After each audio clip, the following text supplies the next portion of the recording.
This video was a long time coming, but it is the final part and chapter of the Roubo build, which is part 4. If you haven't seen parts 1 through 3, I suggest you do it. This video is going to make a lot more sense. I used a Forstner bit here to give me enough room for a washer in the head of the lag bolt that I'm using. I then fit it to make sure that it's deep enough, because I want it to be recessed. Given that I did some mortise and tenon joinery on this, you're probably wondering why I'm using lag bolts. And the truth of the matter is this was my first attempt at mortise and tenon, and they were not perfect, and this bench has to be rock solid. So even though all the parts fit together, I still wanted them to be as tight as possible. So that's why I'm using, I think they're 8-inch lag bolts, or lag screws, and they go all the way in and pull everything super tight, and it came out really well, but you can check it out for yourself. Here's the an example of the mortise and tenon. I mean, it's a good solid fit. They're just kind of ugly joints, you know. And because I didn't have like a long reach drill bit, I had to pull off the leg and then continue the hole because I didn't want to split the wood. We're still talking about 2x4s here.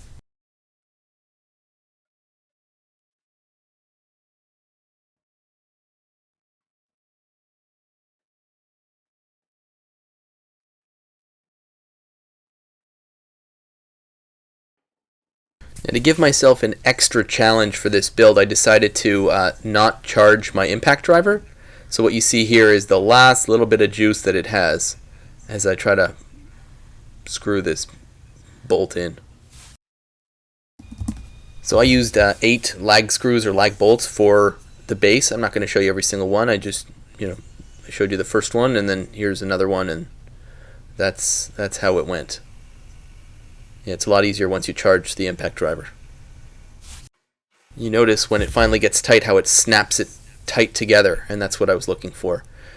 You're probably wondering if this top is really light. No, the truth is I'm incredibly strong.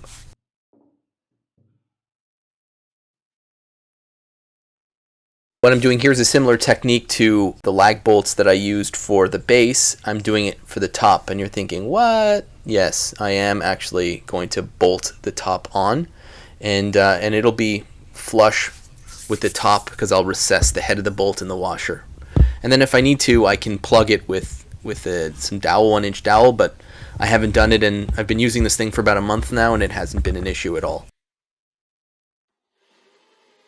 It might just be that I'm using really cheap Forstner bits, but I find that it cuts much better when I wobble it back and forth like this so that the cutting teeth are always engaged. As I did before, I'm drilling the hole so I don't split the wood, because these are some pretty heavy duty bolts that I'm using.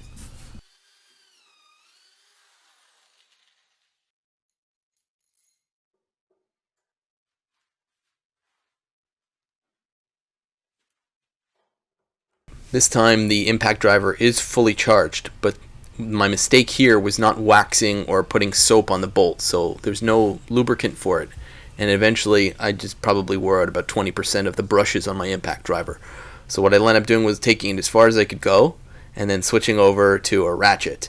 And I normally don't do fast motion stuff, but this was insanely time consuming, and it was a really, really good workout, as you'll see here.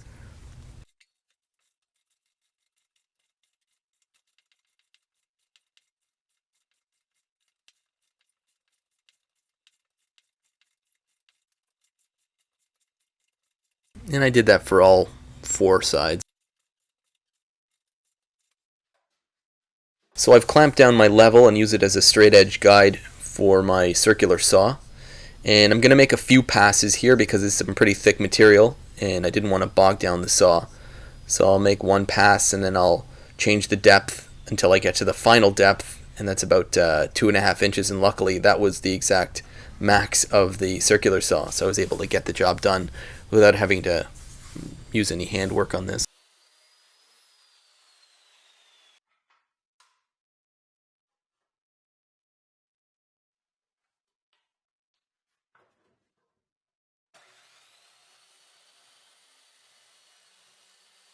Now this one was a little bit tricky because I had to support the offcut, and it was a little awkward, but I was able to push the circular saw through with one hand while supporting the workpiece, and then it just sort of fold it over because there was only the last little bit left on there. And then I just snapped it off camera. And it was a pretty decent cut. And here was the sanding. There was a lot of sanding. There were some mill marks because I had used the hand planes to level it, but there was a lot of sanding to do. And here's just a small snippet of it. There was quite a bit more, and I used the respirator when I did most of it. This was mostly just for show. Here what I'm doing is I'm putting on my quick release vise onto the end. I'm marking out the holes to pre-drill for lag screws.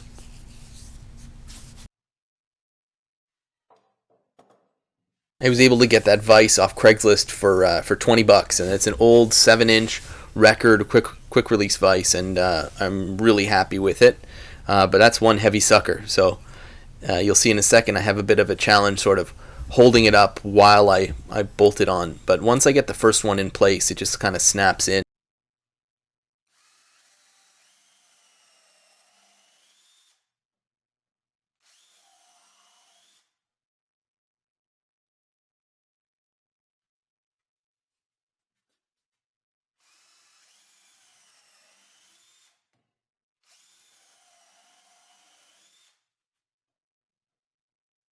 So I set the vise in place, set up the lag bolts where they are, but the genius filmographer that I am, I'm actually blocking the camera's view of seeing what I'm doing here. But it's a fully charged impact driver, and it's just driving the bolt into place. Let's see if we can get a little closer here so you can see the back end of one. I think I have that shot coming up. Here we go. So you can see I'm placing a washer and I'm putting the lag bolt through it. And I did the same for all of the bolts that I did throughout this build. I always put a washer between the bolt and the workpiece. You want to make sure that you're evenly distributing the load. Otherwise you could, I don't know, either do some damage or pull it through too tight, or damage the head of the bolt, whatever it is. But a washer is always recommended. Here what I'm doing is I'm marking the max height of this board because I'm going to use it as the chops for the vise. And here I'm cutting to length. And again, I just wasn't thinking of the camera angle properly, so you don't really get to see what I'm doing here, but I'm cutting it to width.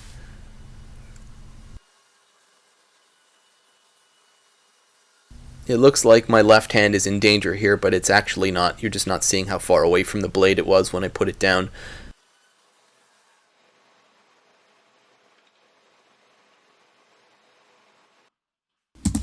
Okay, so here are my chops, and they're going to be set into the vise. I'm going to pre-drill the holes. I'm going to bolt the table side chop directly into the table through the vise. There are holes already for that. And then the chop closest to me, in that case, where it opens, will be put in there with some tiny bolts that I've recessed.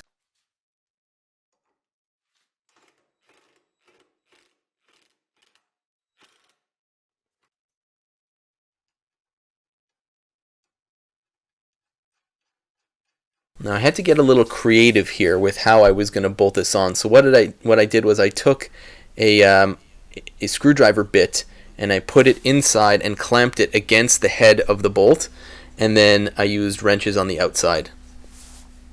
Here I'm just making the top flush with the table using my number 5 1/4. And now I'm taking measurements for the vise dog. And you're going to see exactly how that works in an upcoming shot, but it's basically how you'd clamp long objects to the table so that you have complete access to them, which is the best part about this. You don't need any clamps clamping a piece of work down to the bench that would then get in your way. You get to completely have a clamped down, unobstructed surface. So I took the dimensions. I'm using only hardwood here because you can't use softwood, it'll just break.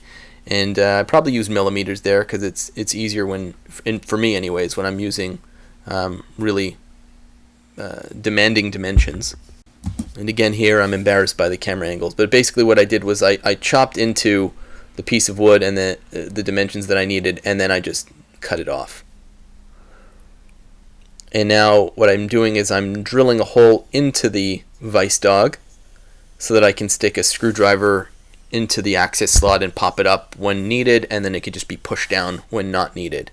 And first I'm drilling with the Forstner bit, and then I'm drilling the rest of the way through with the thinner bit. I'll flip it over and drill the rest of the way the Forstner bit so I don't have any blowout on the back.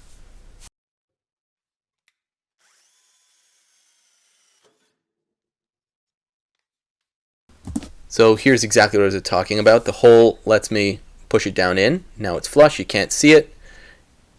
And then you pop it up with a screwdriver just like that, which I keep next to the bench. What I'm doing now is, this is one of the whiskey box lids that I make over and over again. So I wanted to put a hole for a bench dog exactly where I'd use it. You know, for me this is very project specific, and that's the great thing about building your own bench, is that you can make it exactly to your own needs, and that's what I've done here. This is some 1-inch dowel rod that I cut to length, probably about 3 inches, so that I would have enough mass to it that when it was clamped against, it wouldn't, it wouldn't bow or break or snap or whatever. Here I'm using, I think for the first time on video, my rigid bandsaw. And again, camera angles, I know, sorry. I'm just cutting a slit, and then I turn it lengthwise for a cross cut so that I make a nice little notch. So it's a flat surface against which you can clamp your workpiece.